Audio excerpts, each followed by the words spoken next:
Okay, so welcome. I have a message today that has been weighing particularly heavily on my heart because of some of the things that I see in the media and the press and opinions that people express. And so I'm going to begin my discussion today by reading some of what I've written because I want to be very clear and concise, and then I'm just going to follow up by just speaking the rest of it, and hopefully I won't forget anything that it is that I want to say. So please bear with me as I read the first part of this and what I want to talk to you about today, and then we'll just go into a discussion about it. Today the issue is on the identity crisis of America and looking deeply as a cure. The government, well, governments in general, but in particular the United States government, does not appear to stand for anything anymore. But the U.S. government is only made up of people, and people are fallible. So the specific problem that I'm talking about today is with the integrity and the image of the United States. The United States government, that is. Because the government purports to represent us citizens, but actually it does not represent all the people of the United States. In fact, it would be impossible for it to represent all of us. But it purports to be our representative. And at times I think that we give the United States government too much latitude in this information age, in the sense that we ourselves will just allow the government to speak for us without using the internet and other resources that we have to express to the rest of the world what we as the citizens may really think. So what I'm going to talk about today is it's not an apology to anyone for anything. It's not a condemnation of anyone or any group. I'm not here to condemn anyone. I'm here to save them and to be saved myself. What I'm speaking about today is the problem that we need to start fixing individually and collectively. So, what is a patriot? In America, we are continually asked by many groups if we're, to be a patriot or if we are patriotic. In the past, and even today, some say that patriotism means to simply support our government or support our troops. And nowadays, unfortunately, we have a practical problem in doing that. Not necessarily in supporting our troops, because they are, pawns of the government. But it's easy for me to support individuals. But the government as a collective, well, it's becoming virtually impossible.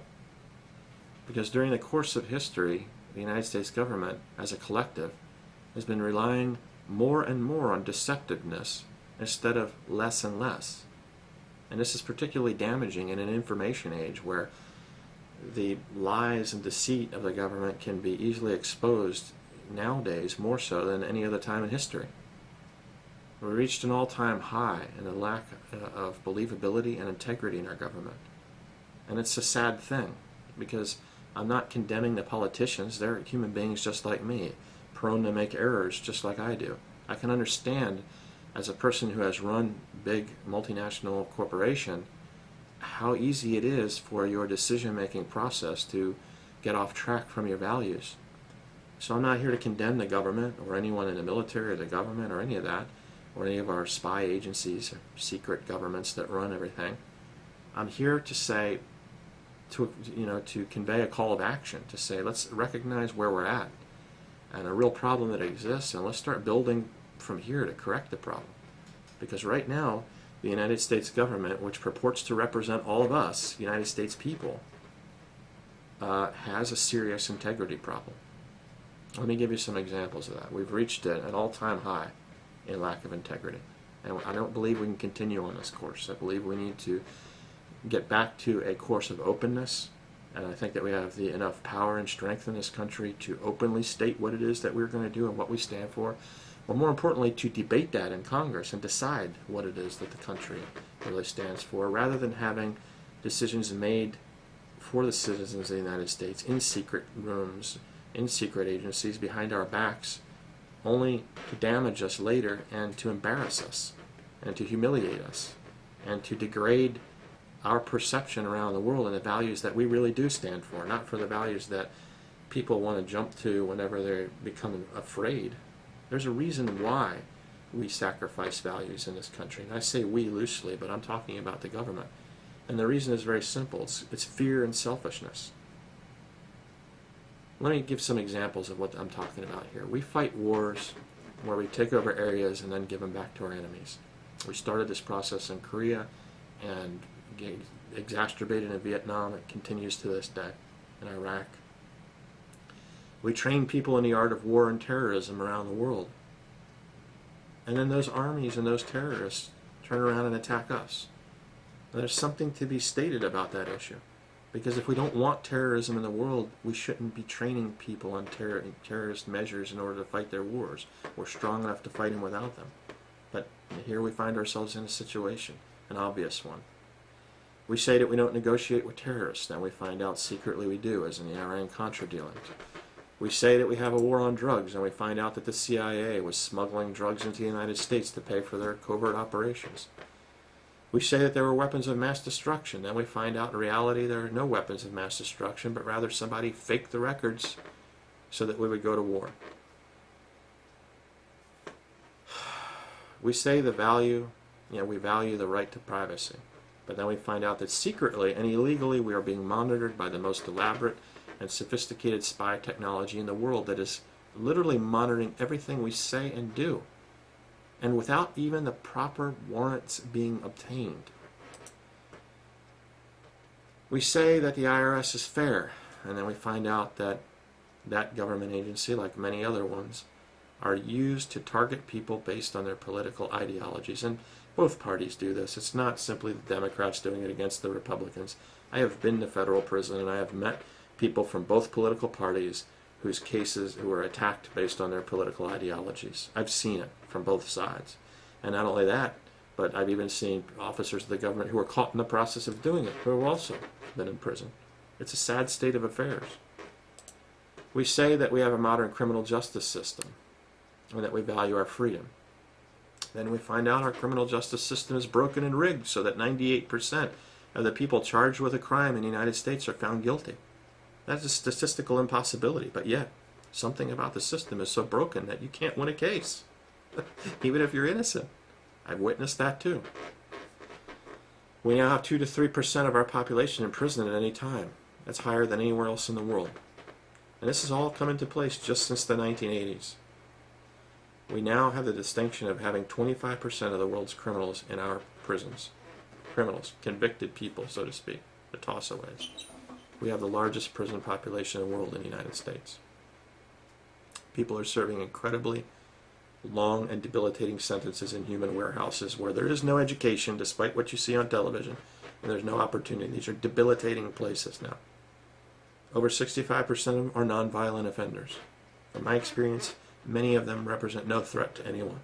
The conviction in court was enough. We say that the press is free in the United States, but then we find out that the Justice Department obtains phone records for reporters and editors without notifying the Associated Press or the people that they're investigating, and without obtaining warrants, not even going through the process of using the very laws that they purport to uphold. We say that we don't believe in torture. We sign treaties that condemn its use. But then secretly we find out that our own government at the highest levels was sanctioning torture and condoning its use. We've even erroneously tortured at least one Canadian citizen, Mr. Arar, by mistake in Syria.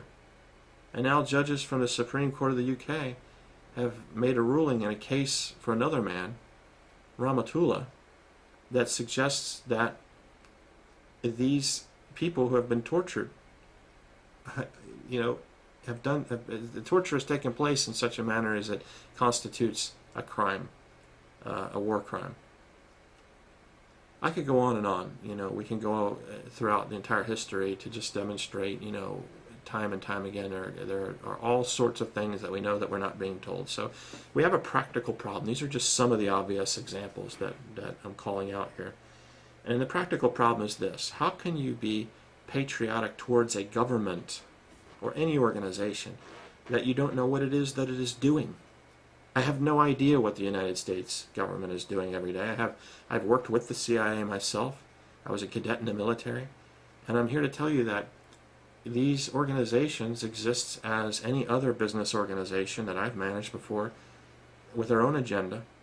They're operating on their own accord, not under our supervision, and without our knowledge. So now that we live in an information age where all these issues can be caught out and put out on a table, the practical problem exists is, where are we going from here? We are in an identity crisis. We're in an integrity crisis. How can our government, who represents us, be believed by anyone? Forget about terrorists who want to attack us or people who want to go to war with us. How can we believe in them? How can we support them? I can't support them. In this condition, I can offer my support by coaching. I can offer my support by making a suggestion that we change our ways. I can offer my support by forgiving them for what they do, but calling them to task and saying, where are the values that we stand for? I want to talk more about this issue of the torture, because I've seen some terrible things that have happened as a result of this torture case in the media. And as a Christian, I'm actually offended by some of the things that I've seen, and some of the endorsements of this torture that is ludicrous. It is a diminishment of our values to buy into these things. And every time we diminish our values, we become closer and closer to savages. We stand for nothing when we diminish our values. And I say we loosely because, to me, the we that I'm talking about is not us, not you and I, not ordinary citizens, but is the government operating on our behalf without our permission, doing things that we have no idea what they're doing. And increasingly we find that whenever the government says X, they're doing X, they're actually doing Y. This is becoming the norm. An identity crisis, an integrity crisis. Who is America? How close have we become now to the enemies that it is that we are purporting to fight? You do not fight fire with fire if that means lowering your values. We are in a situation now where we don't have any idea what the U.S. government is doing on a day-to-day basis. We don't have any control over it. Whether you vote Republican or Democrat, Libertarian or Independent, these people who occupy the offices of our government are fallible, and they are subject to fear, just like any one of us. And they are continually manipulated, day in and day out, by those people and organizations who have the money to lobby 24 hours a day, 7 days a week, for their interests, which may be completely contradictory to the values of the people of the United States as a whole. It may be completely contradictory to the values that we portray to the rest of the world in the public light. We say that we value life, and then we find out that we have over 150 exonerations of people on death row in 26 different states since the 70s. 7 of them just last year. How is it that we actively condone executions in our legal system when our legal system is so faulty that we have so many of these things that are wrong? I am not anti-war. I actually believe in the death penalty. But the problem is that when you have a system like that we actually have in the world that is so imperfect that it fails to convict people properly, well, I'm sorry to say that the government, its agencies and associations they don't work well enough. They're not responsible enough for me to endorse the use of an execution when we have so many cases where people have been executed that were innocent, and so many cases where people are exonerated. It's not an issue of whether or not you believe in a death penalty. I do believe in it, but I don't believe in using it because we can't seem to get it right. And these are the kinds of issues that I'm calling out people on, Christians, our government, to say, it's okay to believe in the death penalty. It's okay to believe in going to war, but let's be careful how we do this and how we use these things. If we can't get it right, then let's call it what it is and not do it. Because it could be you on death row. It could be your son. It could be your daughter. It could be your brother and sister. And then it's too late. And this is part of the value system that we used to stand for in this country. That rather 100, criminals be set free than one innocent person be put into jail. Now we seem to have adopted a different way of thinking, out of fear that crime and all these things are going to completely destroy us. So we just give in to nonsense, and we're happy to have 150 innocent people on death row. It's not acceptable. And the more we allow it to become acceptable, the more we slide back into savagery. We might as well go back to the Stone Ages. It may have always been the case that governments, including the United States government, have had to lie to their people since the inception of government.